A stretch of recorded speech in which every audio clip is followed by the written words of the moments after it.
Hi, this is the last page of the Unit 3 packet, so we're looking at the rest of the periodic trends. So remember, our first trend was talking about radius. So we said that as we go down the periodic table, elements become bigger. And then as I go from left to right, elements become smaller. So the element that is the largest is the one in the bottom left corner, which is francium, and they get smaller if I go diagonally up and to the right. The three trends that we have for today are going to be the exact opposite of that. So we're going to see that the largest values are going to be found on the other corner of the periodic table towards the top right. So a couple of things. The third trend is called ionization energy. And this is the energy required to make an element an anion or a cation, which is a positive charge. So this is the energy required or needed to remove an electron from an atom. So I always think of this as kind of being the cationization energy, the energy required to make an element into a cation, positively charged. This trend is the exact opposite of the atomic radius. Picture that you are electrons in your hands, you're holding them. If they're really, really far away from your body, if your atom is really big, they're going to be really easy to remove, right? If you're walking down the street waving $100 bills, they're going to get stolen. If you're a really tiny element, you're holding those electrons, those $100 bills, really close to your body, it's going to be harder to steal them. So with ionization energy, as the atom gets bigger, it's easier to steal. So the larger the atom, the lower the ionization energy. With that being said, we know that the period trend for size, as I go from left to right, elements become smaller. So that means that it's going to take more energy to remove the electrons. So the period trend tends to increase across a period. So if we look at one example of a period, that would be like lithium to neon. As I go from lithium to neon, notice that ionization energy is increasing. The reason for this is there is an increase in nuclear charge. There's more protons located in the center of the atom as I move from left to right. And this means that the hold on the electrons is stronger. So greater nuclear charge holds electrons more tightly. Okay. So it's harder to remove them. So smaller atoms, harder to remove an electron. There are a couple of exceptions. So notice that this isn't just an always increasing line. There's a couple of little like notches in it. There is a little bit of extra stability for full or half full subshells. What that means is if we filled up the s orbitals or we've halfway filled up the p orbitals, there's a little bit of extra stability.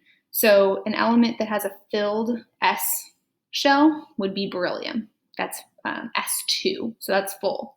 And then we have boron, which is P1, carbon's P2, nitrogen is P3. That's a little bit higher than it should be because of it being halfway to 6.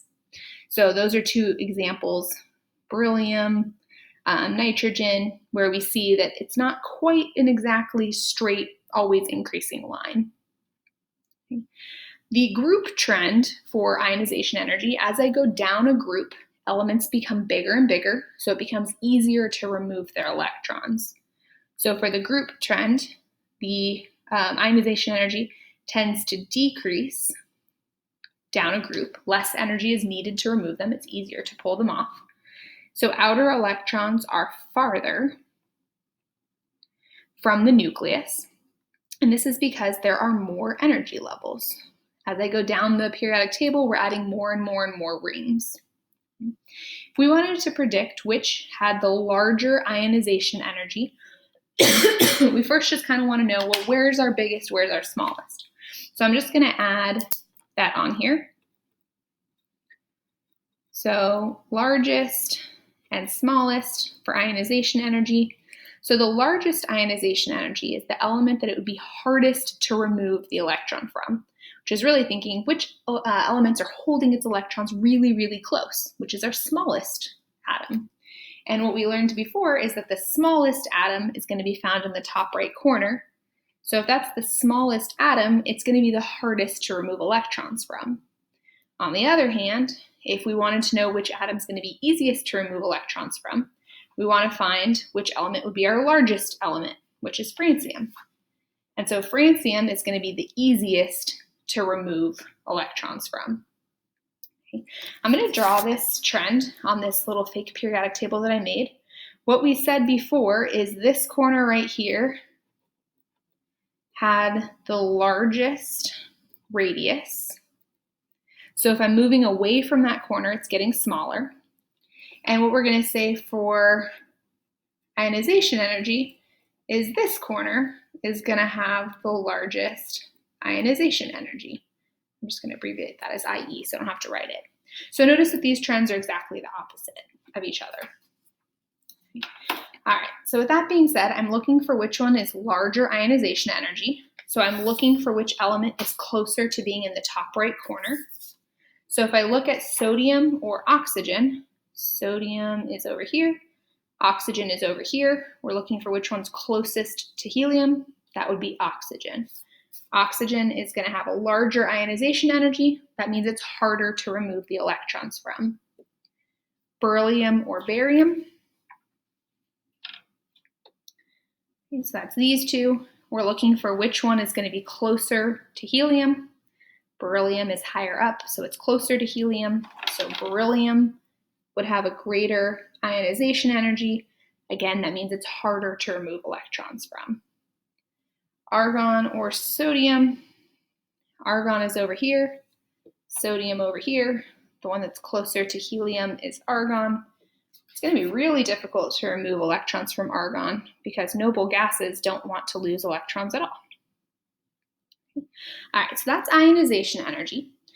Electron affinity, the definition of it is kind of the opposite of ionization energy. Ionization energy was how do we make something a cation. Electron affinity is how do we make something an anion. So in order to make something an anion, I have to give it electrons. So electron affinity is defined as the energy change that occurs when an atom gains extra electrons. We're going to ignore this sign convention. We're not really going to use that, so just ignore it.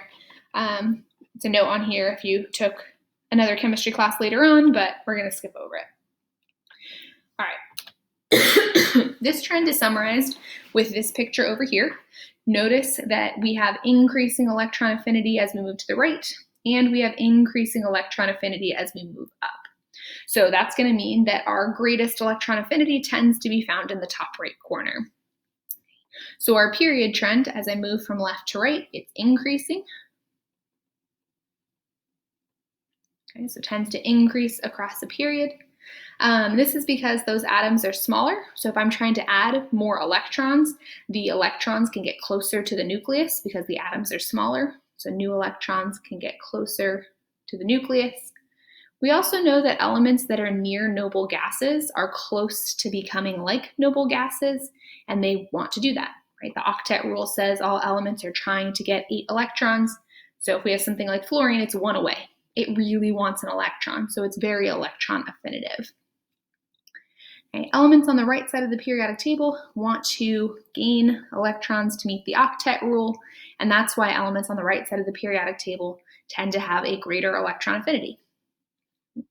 As we move down a group, we're actually going to see that our electron affinity decreases as we move down. And as we move down a group, the atom becomes larger and larger in terms of its radius, and so it's harder for electrons to get pulled in because the nucleus is buried under all of the existing electrons that are already there.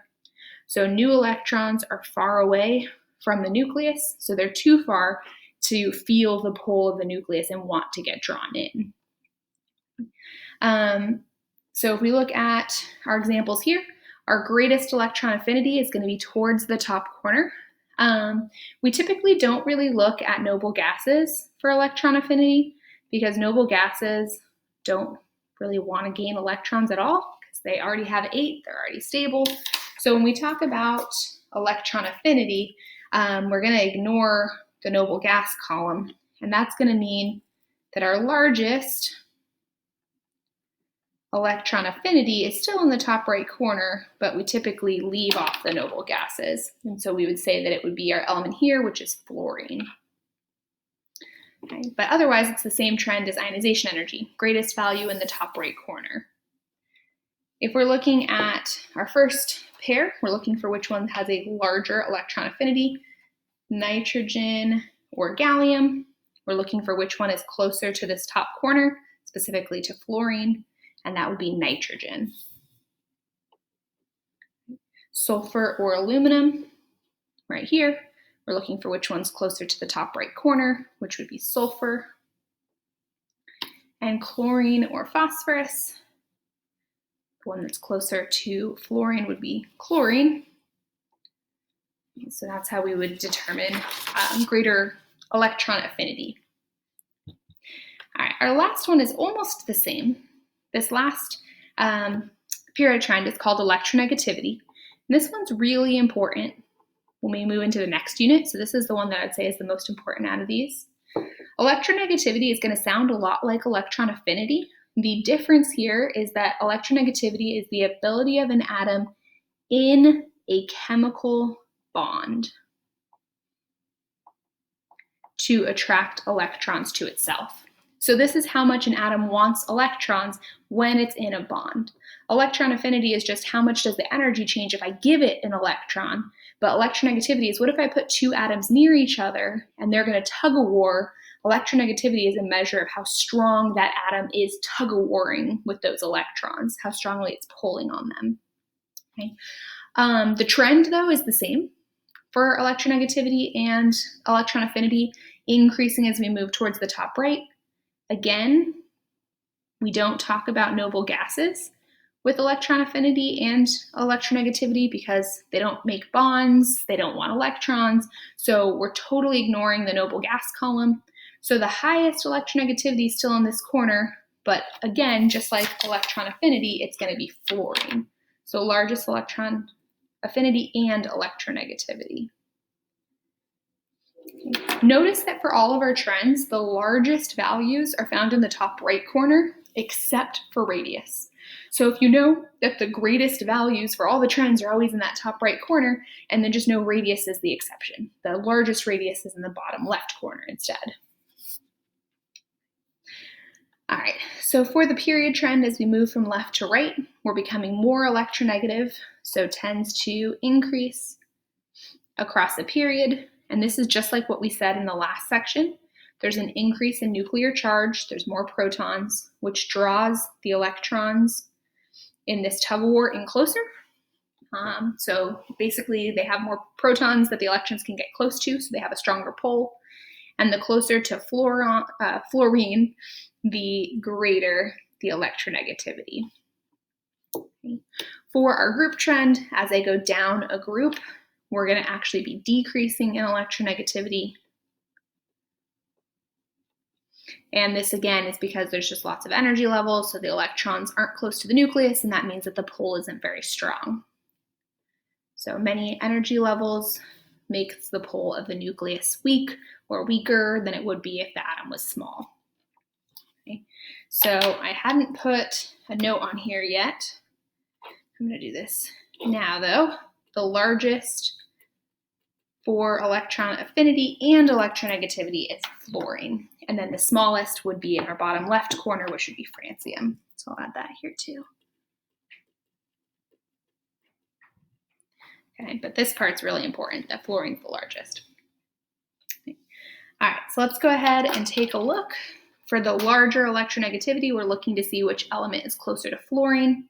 So boron or oxygen, the one that's closer to fluorine is going to be oxygen. So that's our larger electronegativity.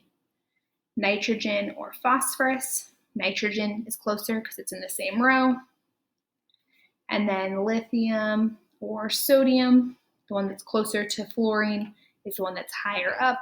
So that would be lithium. All right, so that wraps up our periodic trends. These are going to become important when we're talking about chemical bonding. Specifically, looking at electronegativity is going to be the one that's most important when we're looking at chemical bonding in Unit 4. So we will pick up there next unit.